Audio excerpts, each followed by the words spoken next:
It started with the locked door.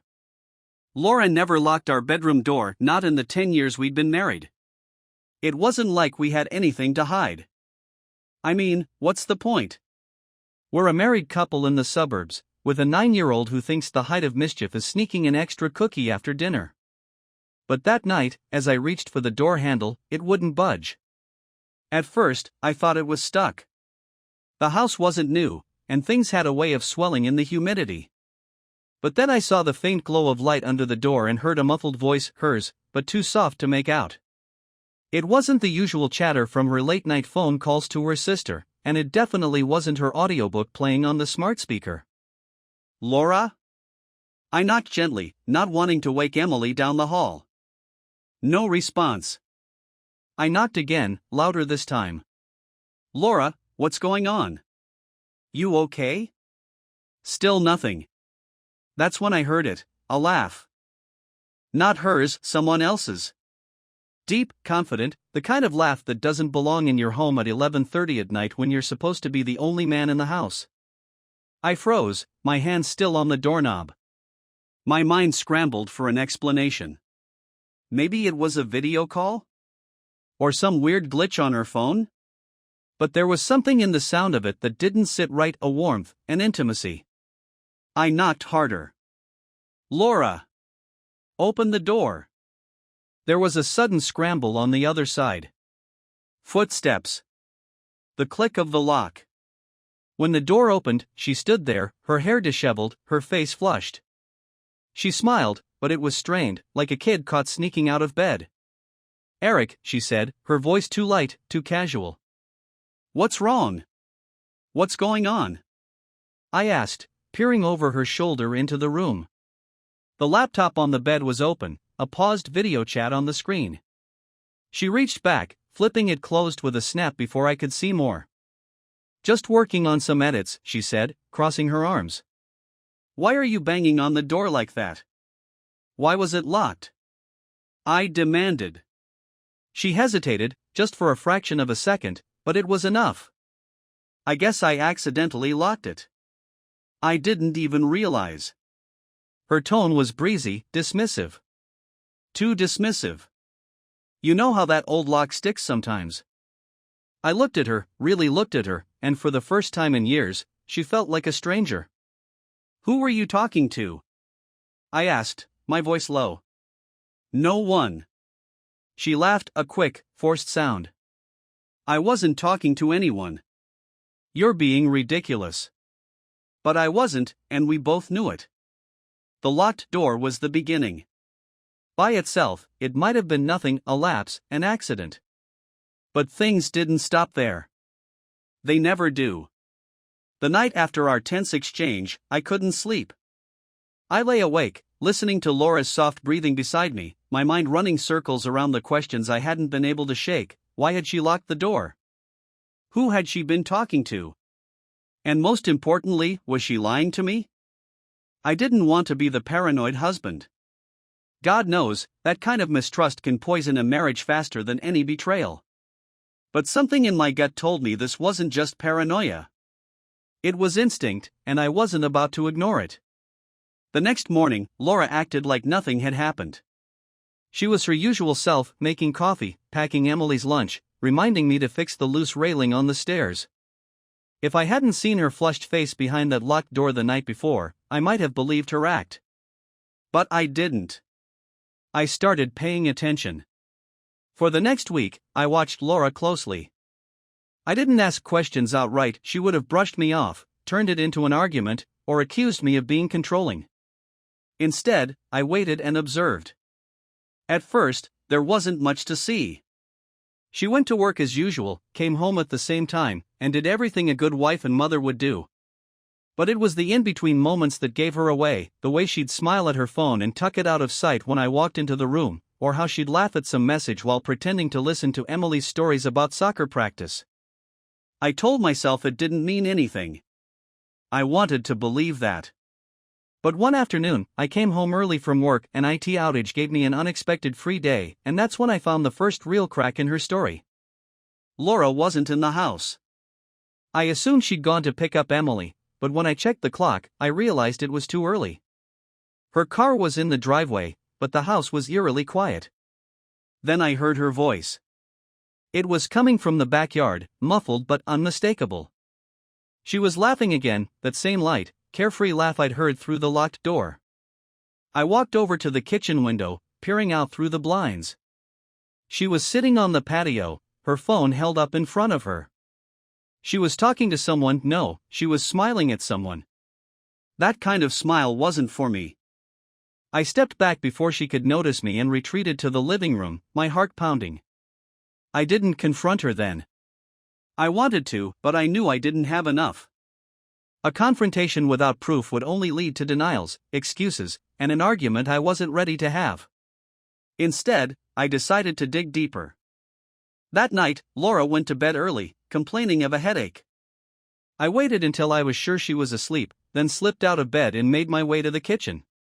Laura wasn't careless, her phone was password protected, and I didn't know the code. But there were other ways to find answers. Her laptop was sitting on the dining table, its lid slightly ajar. I opened it carefully, praying it wouldn't require a password to wake. It didn't. The screen lit up, revealing her desktop. I navigated quickly, my hands shaking as I searched for any trace of the conversation I'd seen her having. There were no chat apps installed, but her browser history told a different story. There it was, a trail of visits to a messaging site I didn't recognize. I clicked on the link, and the login page appeared. My stomach dropped. Her password wasn't saved. I tried the obvious ones, our anniversary, Emily's birthday, even the name of her favorite author. Nothing worked. Frustrated, I leaned back, staring at the screen. That's when I noticed the notebook beside the laptop, a simple spiral-bound thing she used for notes and lists. Flipping through it, I found a page filled with random scribbles and what looked like potential passwords. I tried one. Then another. And then, on the third try, the site let me in. What I saw confirmed every fear I'd been trying to suppress. Messages. Hundreds of them. They weren't just casual chats, they were intimate, flirtatious, and unmistakably inappropriate. I scrolled through the thread, my breath catching in my throat. The messages weren't explicit, but they didn't need to be. The familiarity, the inside jokes, the plans to meet up, it was all there. His name was Daniel. I didn't know a Daniel. The last message was from earlier that day. Can't wait to see you tomorrow. Same place? My hands were shaking so badly I could barely close the laptop. I sat there for a long time, staring at the dark screen, the weight of what I'd found pressing down on me. The next day, I made an excuse to leave work early again. I parked my car a few blocks away from the coffee shop I'd seen mentioned in the messages and waited. Sure enough, at 3:30 p.m., Laura walked in. She wasn't alone. A man greeted her at the door, pulling her into a hug that lasted just a little too long. They found a table near the window, leaning in close as they talked. I couldn't hear what they were saying, but I didn't need to. Their body language said it all. I stayed in the car, watching until they left. When they did, they walked out together, his hand brushing hers as they headed toward the parking lot. It wasn't until they got into separate cars that I realized I'd been holding my breath. I didn't follow her home. I didn't need to. I had my answer. When I got back to the house that night, Laura was already there, cooking dinner as if nothing had happened. She smiled at me when I walked in, but all I could see was the woman I'd watched through the coffee shop window. I knew I couldn't keep pretending everything was fine. The confrontation was coming, and I wasn't sure either of us would walk away from it unscathed. I waited until Emily was in bed. If there was going to be a confrontation, I didn't want her anywhere near it. Laura was in the kitchen, rinsing the last of the dinner dishes, humming softly to herself like she didn't have a care in the world. I leaned against the counter, watching her for a moment. Part of me wanted to believe I was wrong, that there was some innocent explanation for everything I'd seen. But I knew better. The memory of her sitting with that man, Daniel, was burned into my mind. "Laura," I said finally. My voice was calm, steady. Too steady. She glanced over her shoulder, smiling. What's up? We need to talk. Her smile faltered, just for a second, but she recovered quickly. Okay. About what? I nodded toward the table. Let's sit down. She hesitated, wiping her hands on a dish towel before following me. I pulled out a chair and sat across from her, my hands resting flat on the table. Who's Daniel? I asked. Her reaction was subtle, but I caught it, the brief flicker of surprise, the way her shoulders tensed ever so slightly. Daniel, she repeated, her tone carefully neutral. I don't know what you mean. Don't do that, I said, my voice hardening. Don't lie to me. She sat back, crossing her arms over her chest. Eric, you're not making any sense. I leaned forward, my eyes locked on hers. I know, Laura. I know about the coffee shop. I know about the messages. I know you've been meeting him behind my back. For a moment, she said nothing. Then she let out a short, bitter laugh. You've been spying on me? Don't try to turn this around, I snapped. This isn't about me. It's about you lying to my face and betraying me. Her expression shifted, hardening into something colder, more defensive. Betraying you? Really, Eric? That's rich coming from you. I frowned. What the hell is that supposed to mean? She leaned forward, her eyes narrowing. You think I don't know about all the times you've stayed late at work? Or the business trips you've taken without so much as a phone call? Don't act like you're some perfect husband. Don't you dare try to justify what you've done by blaming me, I said, my voice rising. I've never cheated on you, Laura. Never. Can you say the same? Her jaw tightened, and for a moment, I thought she was going to deny it. But then she exhaled sharply, her shoulders slumping. No, she admitted. The single word hit me like a punch to the gut. I stared at her, my hands curling into fists on the table. How long? I asked through gritted teeth. It's not what you think, she said quickly. It wasn't. How long, Laura? I interrupted, my voice low and dangerous. She looked away, biting her lip. A few months, she said finally. But it's over now. I ended it. I laughed bitterly. You ended it? How noble of you. Was that before or after you met him at the coffee shop today? Her head snapped up, her eyes wide. You followed me? You're damn right I did, I said, my voice shaking with anger. I watched you sitting there with him, laughing, touching his hand like nothing else in the world mattered. It's not like that, she protested. Then what is it like? I demanded. Because from where I'm standing, it looks like you've been sneaking around with some guy behind my back and lying to me about it. Her eyes filled with tears, but I didn't feel any sympathy. Not this time. It was a mistake, she said, her voice trembling. I wasn't thinking clearly. Things between us haven't been good for a while, and I. You what? I interrupted. You thought the best way to fix our marriage was to sleep with someone else? Her face crumpled, and she covered her mouth with her hand, stifling a sob. I didn't mean for it to happen, she said, her voice muffled. Of course, you didn't, I said bitterly. People like you never do. It just happens, right? She looked up at me, her eyes red and swollen. I'm sorry, Eric. I know I messed up. But I love you. I love our family. I don't want to lose what we have. I stood up abruptly, the chair scraping loudly against the floor. You should have thought about that before you decided to betray me. Please, she said, standing as well. She reached out to touch my arm, but I pulled away. I'll do whatever it takes to fix this. Counseling, therapy, anything. Just give me a chance to make it right. I shook my head, unable to look at her. I don't know if there's anything left to fix, Laura. You broke something I don't think you can put back together. Her sobs grew louder, and she sank back into the chair, burying her face in her hands. I walked out of the room, my heart pounding, my mind racing. As I climbed the stairs to the guest room, where I would spend the night, one thing was clear: this was only the beginning. That night, as I lay alone in the guest room, I realized I couldn't just let this go. Laura's betrayal wasn't something I could forgive easily, or maybe ever. Her tears and apologies meant nothing to me. Actions, not words, were what mattered, and her actions had spoken louder than anything she could ever say.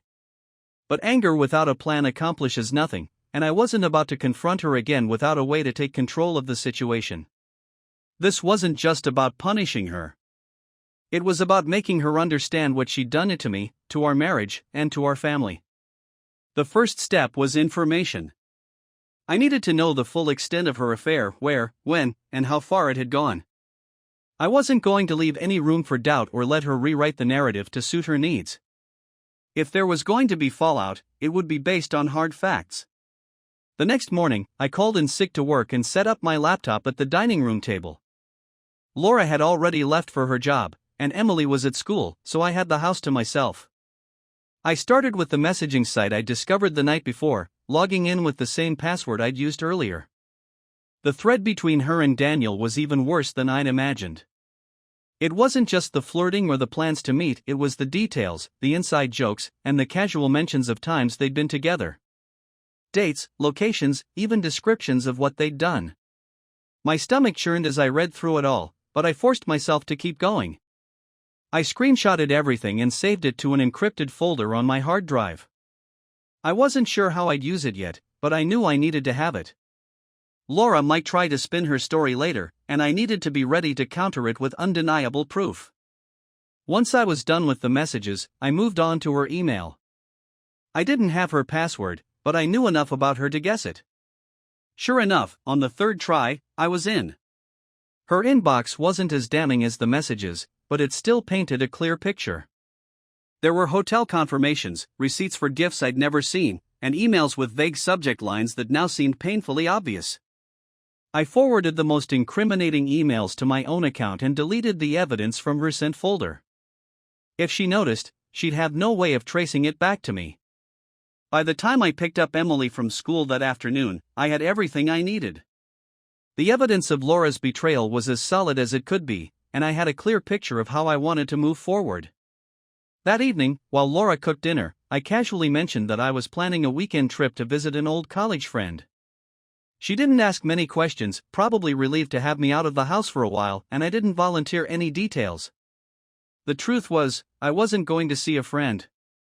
I was going to see Daniel. Tracking him down hadn't been difficult.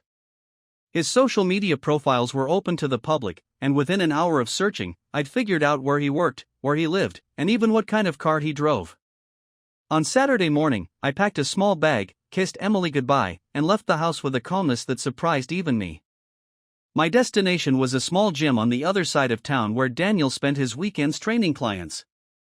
I arrived just as he was finishing up with someone, leaning against the counter in the lobby with a bottle of water in his hand. He was younger than I'd expected, maybe mid-30s, with the kind of overconfidence that comes from being good-looking and knowing it. "Daniel?" I said as I approached him. He looked up, his smile fading as he realized he didn't know me. "Yeah?" "I'm Eric," I said, keeping my voice steady. "Laura's husband." His expression changed in an instant: shock, then guilt, then something that might have been fear. "Listen, man, Save it," I interrupted, holding up a hand. "I'm not here to fight you. I just want you to know that I know. And I want you to know what's coming next." He looked around nervously, as if expecting someone to step in and save him. But we were alone, and I wasn't backing down. "I've got everything," I continued. "The messages, the emails, the receipts. I know where you've been meeting and when. I know what you've been doing with my wife." He opened his mouth to speak, but I didn't give him the chance. "You're going to end it," I said. "Today. You're going to cut all ties with her, no texts, no calls, no meetings. Nothing. If I see or hear from you again, I'm taking this to your boss, your family, and anyone else who'll listen. Do you understand me?" He nodded quickly, his face pale. "Yeah, I understand." "Good." I stepped back, my heart pounding in my chest. Don't make me regret giving you this chance. Without waiting for a response, I turned and walked out of the gym, my hands shaking as I pushed open the door. That evening, I confronted Laura again. This time, I laid everything out, the messages, the emails, the hotel stays. I told her I'd spoken to Daniel and that it was over. She didn't argue or try to defend herself. She just sat there, tears streaming down her face, as I told her exactly how her actions had destroyed the trust between us. I'll stay for Emily, I said finally. But don't think for a second that this means I've forgiven you.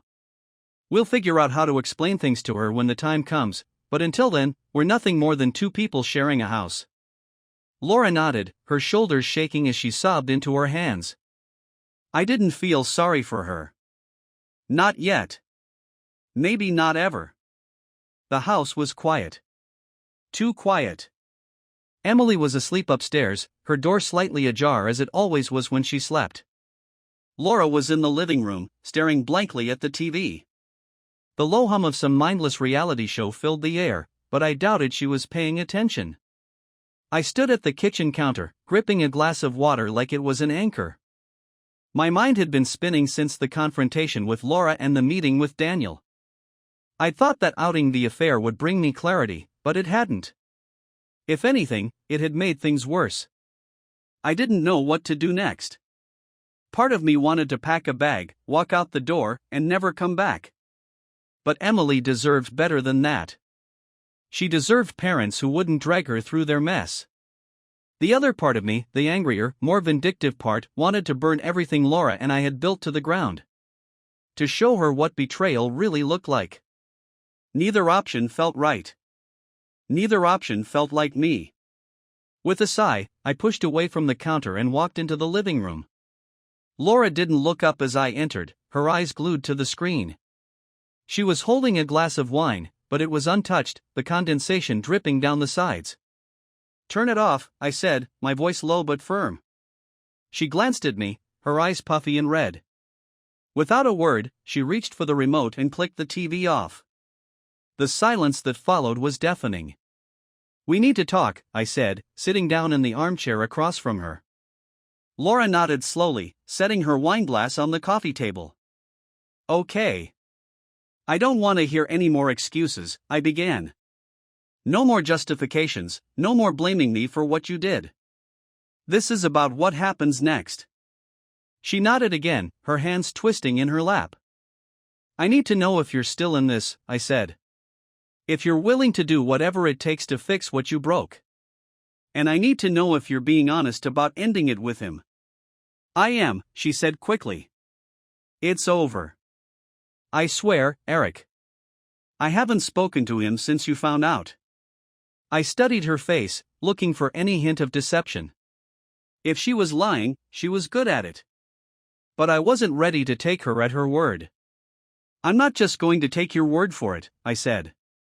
From now on, everything changes. If you want this marriage to survive, you're going to have to prove you're worth the effort. She looked at me, her eyes filled with tears. I'll do anything, Eric. I'll go to counseling, I'll quit my job, whatever you want. Just tell me what to do. Her desperation was palpable, but it didn't move me. Not the way it might have once. I'd seen her at her worst, and it was going to take more than a few tears to rebuild the trust she'd destroyed. You're going to quit your job, I said flatly. Tomorrow. Her mouth opened, but no words came out. If he works there, you can't, I continued. It's as simple as that. If you don't quit, I'll file for divorce. End of discussion. She swallowed hard, nodding. Okay. I'll quit. And we're going to counseling, I added. Not just for you, but for me. For both of us. If there's any hope of salvaging this, we need help. Professional help.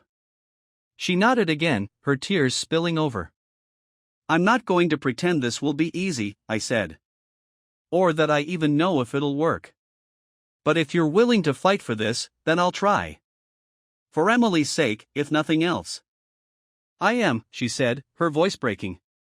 I'll do whatever it takes, Eric. I promise. I stood up, running a hand through my hair. Promises don't mean much to me right now, Laura. Actions do. So, we'll see. She didn't say anything as I turned and walked out of the room, but I could feel her eyes on me. The next morning, Laura called her boss and handed in her resignation. She didn't offer any excuses or try to explain her decision, she simply said she needed to step away for personal reasons. It was a small victory, but it didn't feel like one. That afternoon, we sat down together and made an appointment with a marriage counselor. The process was awkward and uncomfortable, but I knew it was necessary. If we were going to make this work, we needed more than just promises and apologies. The first session was brutal. The counselor, a no-nonsense woman in her 50s, didn't let either of us off the hook. She made Laura confront the choices she'd made and forced me to examine my own role in the breakdown of our marriage. It wasn't easy, but it was a start. By the end of the session, I felt something I hadn't felt in weeks, a glimmer of hope. It wasn't much, and it certainly wasn't enough to erase the pain Laura had caused, but it was something. We left the counselor's office in silence, the weight of everything we'd discussed hanging heavy in the air. "I'm sorry," Laura said as we pulled into the driveway. "I know," I replied. "But it's going to take more than that." She nodded, her hands gripping the steering wheel. "Let's just take it one day at a time," I added, stepping out of the car. She followed me into the house, and for the first time in weeks, it felt like we were on the same side. It wasn't forgiveness. Not yet. But it was a step in the right direction.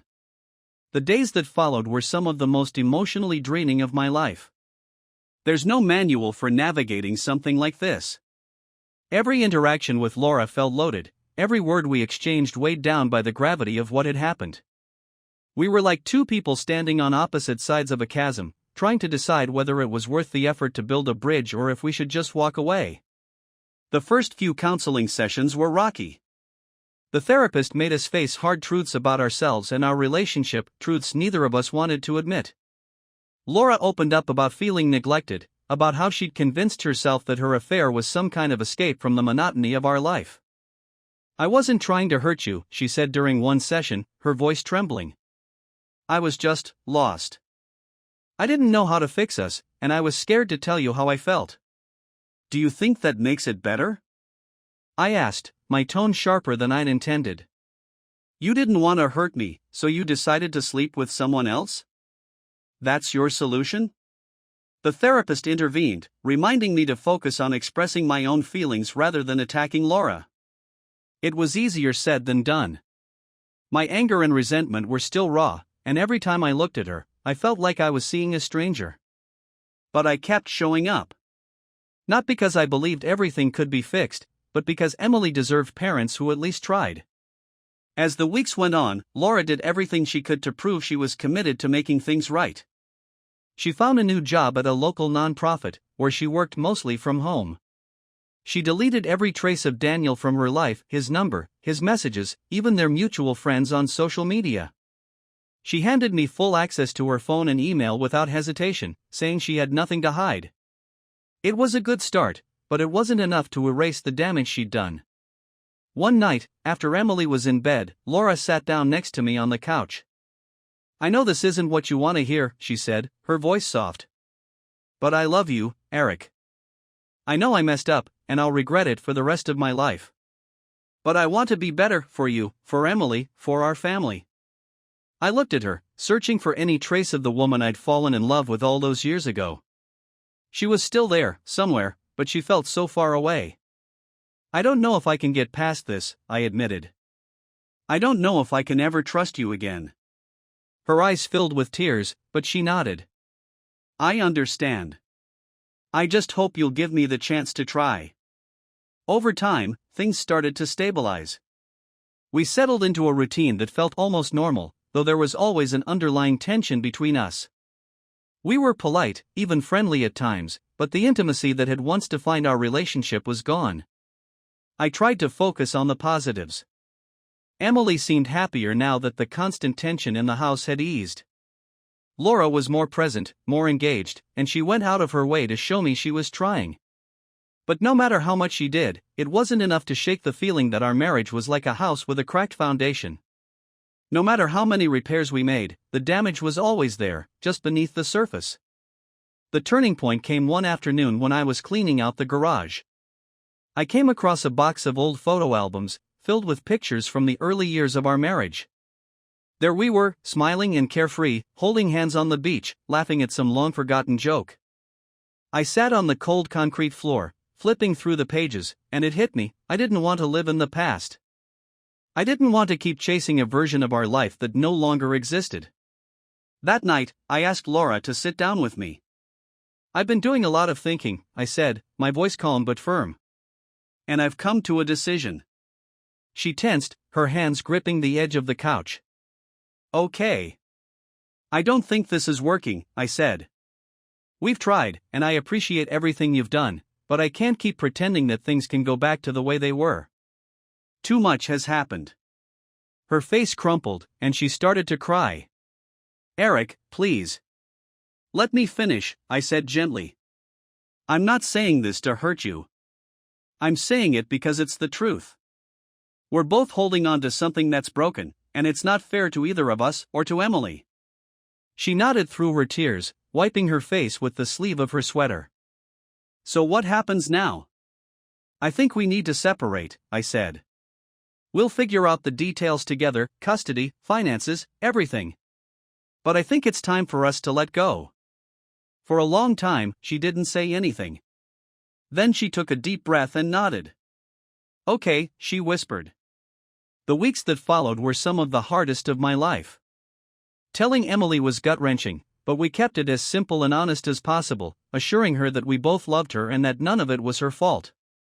Laura moved into an apartment nearby, and we worked out a co-parenting arrangement that allowed Emily to spend time with both of us. It wasn't easy, but we made it work. In the months that followed, I found myself slowly rebuilding. I threw myself into my work, reconnected with old friends, and even started going to the gym again. It wasn't about moving on, it was about finding myself again. Laura and I remained civil, even friendly at times. There was no animosity, no bitterness, just two people trying to do the best they could for their daughter. Looking back, I realized that the affair hadn't just broken our marriage, it had forced me to confront things I'd been avoiding for years. I'd spent so much time trying to maintain the image of a perfect family that I'd ignored the cracks forming beneath the surface. Now, those cracks were exposed, and while the process of rebuilding was painful, it was also freeing. As for Laura, I don't know what the future holds for her.